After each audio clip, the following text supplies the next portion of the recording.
Hello everyone, welcome back to my channel success education point with Sapna. इस video में आज हम देखने वाले हैं बीएड सेकेंड ईयर का सब्जेक्ट है नॉलेज एंड करिकुलम, ज्ञान एवं पाठ्यक्रम। इसमें आज हमारा टॉपिक रहेगा फ्रैंकलिन बॉबिट का पाठ्यक्रम विकास प्रतिमान, बॉबिट मॉडल ऑफ करिकुलम डेवलपमेंट। तो आज हम इस मॉडल के बारे में बात करेंगे जो फ्रैंकलिन बॉबिट ने दिया था, क्या है इसके बारे में। तो चलिए शुरू करते हैं इस वीडियो को लाइक करें, शेयर करें, चैनल पे नए हैं तो सब्सक्राइब करके बेल आइकन को प्रेस करें जिससे आने वाली नेक्स्ट वीडियो की नोटिफिकेशन आप तक तुरंत पहुंच सके। देखिए, जॉन फ्रैंकलिन बॉबिट जो था, इनका पूरा नाम था जॉन फ्रैंकलिन बॉबिट, एक अमेरिकन शिक्षा शास्त्री थे। उन्हें पाठ्यक्रम के क्षेत्र में विशेषज्ञता हासिल थी। पाठ्यक्रम के क्षेत्र में उन्हें क्या था, विशेषज्ञता हासिल थी। वे द्वीपीय राष्ट्रों में प्राथमिक विद्यालय पाठ्यक्रम निर्माण हेतु अंतर्राष्ट्रीय समिति में शामिल थे। इसी परियोजना के तहत वे कहाँ गए थे, फिलीपींस गए थे, जहां उन्हें वहां की जनता की आवश्यकता के अनुरूप पाठ्यक्रम का निर्माण करना था। जैसी वहां की जनता की डिमांड थी, आवश्यकता थी, उसी के अनुरूप उन्हें क्या करना था, पाठ्यक्रम का निर्माण करना था। प्रारंभ में उन्होंने अमेरिकन विद्यालयों में लागू पाठ्यक्रम के आधार पर वहां के पाठ्यक्रम का निर्माण किया। शुरुआत में उन्होंने क्या किया कि जो अमेरिकन विद्यालयों में पहले से ही पाठ्यक्रम लागू था, उसी के बेस पर, उसी के आधार पर उन्होंने क्या किया, वहाँ के पाठ्यक्रम का निर्माण किया। जो पहले लागू हो चुका था उसी के बेस पे, ठीक है।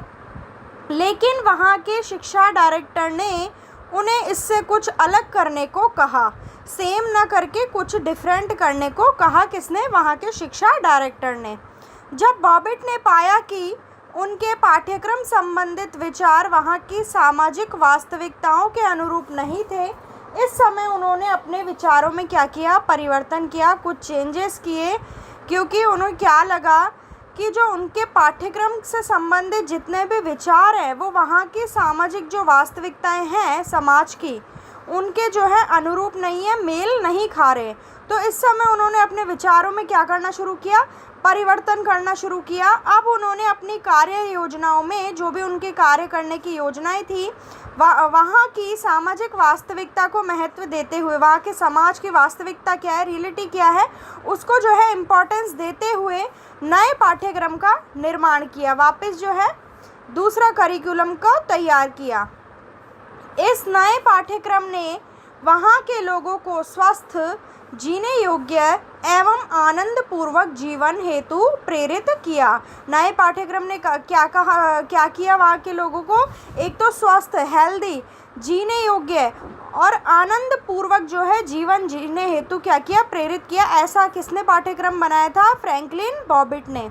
बॉबिट ने अमेरिकन किताबों की अवहेलना करते हुए फिलीपींस की संस्कृति को आधार मानते हुए पाठ्यक्रम गतिविधियों का निर्माण किया। बॉबिट ने किसकी आलोचना की थी, जो अमेरिकन बुक्स थी उनकी जो है अवहेलना की, बॉबिट ने बुराई की और फिलीपींस संस्कृति को क्या बताया, बेस बताया, आधार मानते हुए किसका निर्माण किया, पाठ्यक्रम की जो गतिविधियाँ होती हैं, सह शैक्षणिक गतिविधियाँ, उनका क्या किया, निर्माण किया। बॉबिट ने यह महसूस किया कि यदि पाठ्यक्रम को प्रभावी बनाना हो, तो प्रभावी का मतलब है ऐसा पाठ्यक्रम जो किसी पर भी एक विशेष प्रभाव डालता हो, प्रभावी बनाना हो तो स्थानीय पारंपरिक विश्वासों को महत्व देना होगा। स्थानीय अर्थात किसी स्थान विशेष से जुड़े हुए जो भी पारंपरिक विश्वास है उनको क्या देनी होगी, महत्वता देनी होगी, इम्पोर्टेंस देनी होगी। उनके अनुसार लोगों को वह शिक्षा नहीं दी जानी चाहिए जिसका वे कभी उपयोग नहीं करते हैं।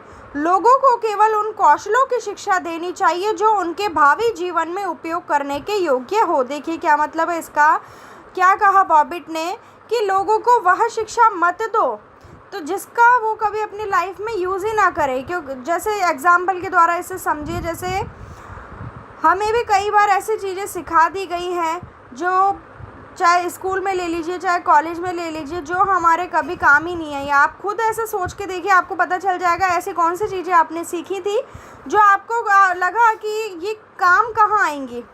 तो उनका यही मानना था ऐसी शिक्षा बच्चे को मत दो जिसका वो कभी अपनी लाइफ में यूज़ ही नहीं करेगा, ठीक है। लोगों को केवल उन कौशलों की शिक्षा देनी चाहिए, वो शिक्षा दो जो उनके लाइफ में इन फ्यूचर काम में आ सके, जो उनके भावी जीवन में क्या हो, उपयोग करने के योग्य हो। तो ऐसे ही शिक्षा देने की बात की किसने, फ्रैंकलिन बॉबिट ने। आगे देखिए, बॉबिट ने शिक्षा में विभेदन को महत्व दिया। वह सह शिक्षा के विरोधी थे। उनके अनुसार लड़कियों का जीवन अनेक भूमिकाओं के कारण लड़कों की अपेक्षा क्या है, कठिन है। इस कारण उनके लिए समान पाठ्यक्रम नहीं अपनाया जा सकता है।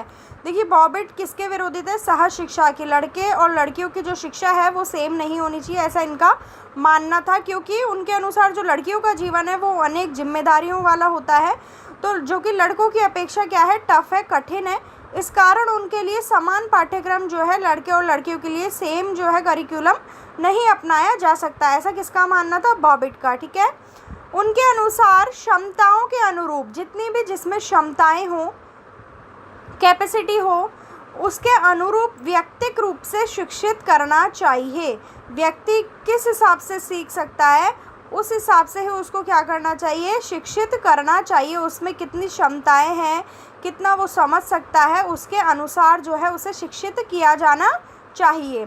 पाठ्यक्रम में पर्याप्त रूप से उस सामग्री का समावेश होना चाहिए जो समुदाय में प्रत्येक कक्षा के व्यक्ति की आवश्यकताओं को पूर्ण करे। देखिए क्या कहा इन्होंने, जो पाठ्यक्रम तैयार करना है उसमें उस प्रत्येक सामग्री का होना आवश्यक है। समावेश अर्थात समावेश किया जाना चाहिए, आवश्यक है, जो समुदाय में प्रत्येक कक्षा के व्यक्ति की आवश्यकताएं जितनी भी हो उनको क्या कर सके, पूरा कर सके। तो ऐसी सामग्री का जरूर जो है शामिल की जानी चाहिए, समावेश किया जाना चाहिए।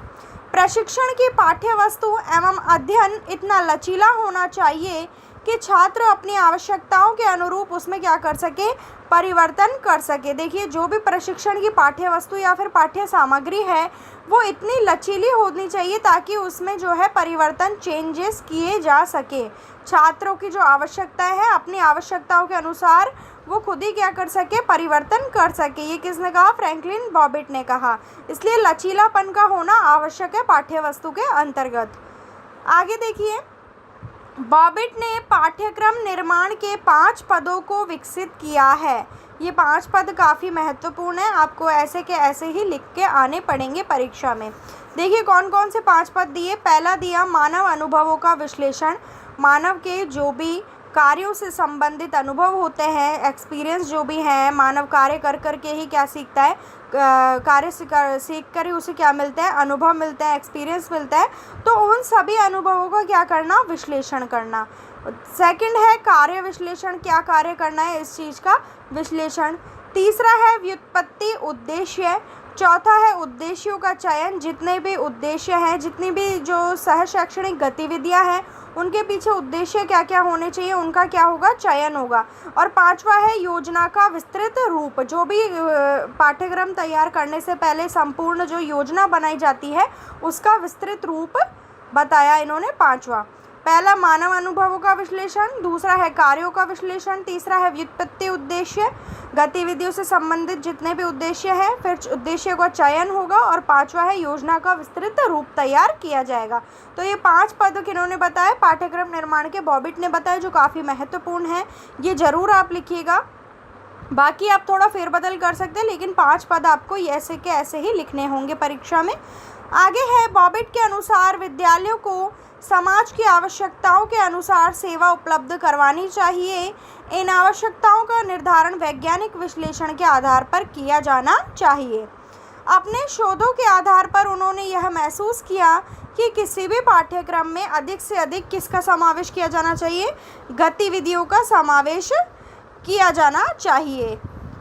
कि कोई भी अगर पाठ्यक्रम हो, कोई भी करिकुलम है, तो उसमें ज़्यादा से ज़्यादा गतिविधियां ही शामिल की जाएं, ऐसा इनका मानना था। जो कि नागरिकता, स्वास्थ्य, अतिरिक्त समय, भागीदारी से संबंधित होनी चाहिए। जो गतिविधियां हैं उनके टॉपिक भी इन्होंने बताया कि किस चीज़ से संबंधित होनी चाहिए, नागरिकता से, स्वास्थ्य से, अतिरिक्त समय से, भागीदारी से संबंधित होनी चाहिए। तो ये था फ्रैंकलिन बॉबिट का पाठ्यक्रम का मॉडल, ठीक है, पाठ्यक्रम निर्माण का प्रतिमान तो वीडियो मैं आशा करती हूँ आपको समझ में आई होगी। तो वीडियो को लाइक ज़रूर करें, शेयर करें, चैनल को सब्सक्राइब ज़रूर कर लें ताकि आगे भी ऐसी ही वीडियोस आपके पास मिलती रहें। तो मिलती हूँ आपसे नेक्स्ट वीडियो में। Thank you for watching my video.